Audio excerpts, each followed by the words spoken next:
Habang gumugulong ang mga pagdinig sa Kongreso, abala pa rin ang mga kongresista sa paglilingkod sa kanilang mga distrito. Good PM! Sa Novaliches, may isang mambabatas na mayroong pusong maka-Pilipino, pusong matulungin. Siya si House Deputy Majority Leader at Quezon City 5th District Representative Patrick Michael PM Vargas.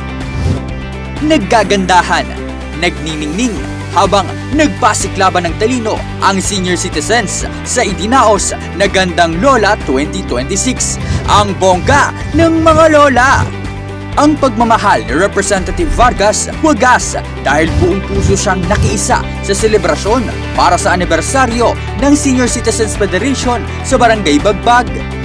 Sa Distrito 5, subok na ang serbisyo para sa mga Novaleño, mas magaan at mas komportableng pang-araw-araw na pamumuhay. Iyan ang hiling ni Representative Vargas para sa isang taga-barangay Greater Lagro na nahandugan ng wheelchair na hatid mismo ng mambabatas. #Alagang Vargas.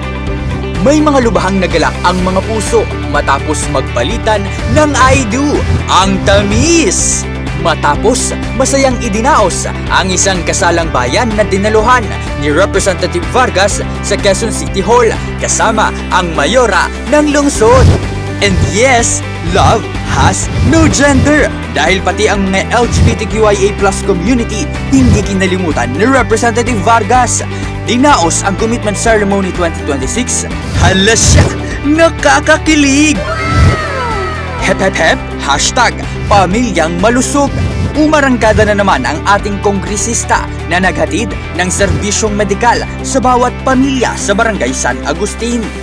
Libreng konsultasyon, gamot, eye check-up at tulong medikal ang regalo ni PM Vargas sa bawat Novaleño. Habang patuloy na sinisikap ang paghahatid ng dekalidad at pusong matulungin, serbisyong pangkalusugan para sa Distrito 5. AM to PM, anli ang tulong. Palaging maaasahan ang ating lingkod bayan na si Representative Vargas at magtutuloy-tuloy pa ang kanyang serbisyo para sa publiko. Walang patid na serbisyo, walang patid na aksyon at benepisyo mula Kongreso hanggang distrito. Ito ang Congress Connect, aksyon at serbisyo.